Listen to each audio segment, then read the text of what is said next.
गुरु ब्रह्मा गुरु विष्णु गुरुदेवो महेश्वरा गुरु साक्षात् परब्रह्म तस्मै श्री गुरवे नमः. Shri Gurubhyo Namaha. Namaskar my dear viewers. Today I am going to tell you the story of the ninth incarnation of Lord Vishnu on earth. It is Buddha Avatar, popularly known as Gautam Buddha, the Enlightened One. So we are at the concluding part of the Dashavatara stories which I have been sharing with you in the recent past. The story of Buddha Avatar begins like this. After fulfilling the purpose of his birth, Shri Krishna departs from earth. After his departure, Kali Yuga begins. Kali Yuga is the last yuga of a Mahayuga.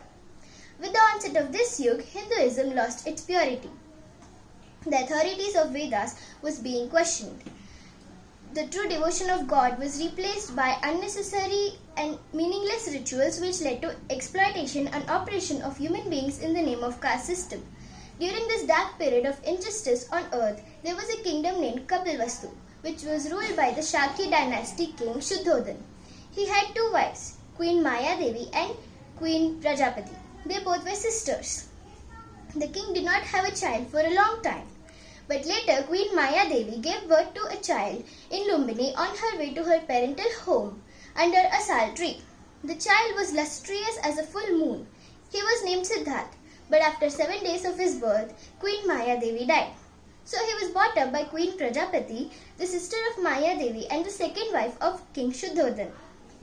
When he was an infant, Sage Asat visited the kingdom and prophesied his future that he would become a great emperor or a great sage who would show the path of peace to mankind. Hearing the prophecy, King Shuddhodhan was not happy as he wanted his son to be the king of kings and not a sage. So he passed orders to move all the sick, injured and old people out of his kingdom to a different village so that Siddharth would never see the miseries of life and never think of renouncing the world. Meanwhile, Siddharth grew up to be a compassionate prince. He was married to devoted Yashodhara, the daughter of a Shakya noble. One day, Prince Siddharth was feeling bored in the confines of his kingdom and he wanted to explore. After much persuasion, King Shuddhodhan agreed. But he made sure that Siddharth did not take a path of disturbing sights. He was very happy to be outside his kingdom, but as they say, destiny has its way. He took a different route. There he saw a weak person walking with the help of a stick and begging. Further, he saw a man dead. He was heartbroken seeing this. He asked his charioteer, "Will everyone die including me?" The charioteer replied, "Yes, master, we are all mortals. No one can escape death." Further, he saw a sage deep in meditation. He had long white beard and hair. He asked his charioteer, "What does that sage do?" The charioteer replied, "The sage is meditating in the pursuit of truth and to find answers to his questions." Hearing this, Siddharth was even more anxious. In due course, Yashodhara gave birth to a son. King Shuddhodhan was relieved as he thought that Siddharth would never think of renouncing the world after seeing his child. But he was wrong because Siddharth was determined and made a firm decision to renounce his royal life and become a monk. He wanted to find answers to his questions and the truth of life. So, with a strong mind, one night he left the palace and became an ascetic.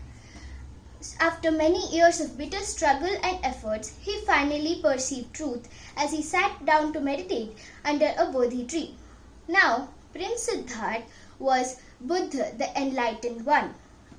He founded Buddhism, a branch of Hinduism, and preached his teachings to his disciples, local people and kings who sought his refuge. He advocated the middle path consisting of the right speech, right view, right conduct, righteous livelihood and mindfulness. He expounded the Four Noble Truths which were concerned with the sorrows of life. He taught that the only way to get rid of the cycle of birth and death was to be detached from our desires. Then only we can attain salvation.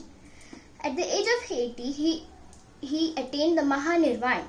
That is, he embraced death with calmness.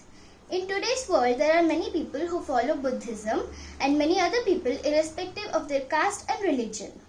They worship Gautam Buddha. Let me tell you that in our ancient scriptures, there is a mention of the 10th incarnation of Lord Vishnu on earth, which is bound to happen in the future world when all evil spirits and evil thoughts in human spirits come to their peak, when all hopes of virtuous and righteous existence is lost, Lord Vishnu will again take birth in his sattvic form as Kalki and come to protect the good and noble people. He will reinforce moral sense and human values among us. Then will begin a new cycle of Yuga with Satyuga as its head, where all human generations will have the intellectual attribute. So this is all that I know about the great incarnations of Lord Vishnu on earth, which I tried to tell you with my point of understanding. I hope you have all enjoyed listening to me tell these stories, but I loved the storytelling sessions, especially starting with my favorite Dashavatar. With your loving blessings, I plan to continue to tell more stories from the vast treasure of mythological world. Thank you for listening to me. See you soon. Shri Krishna Arpanamastu.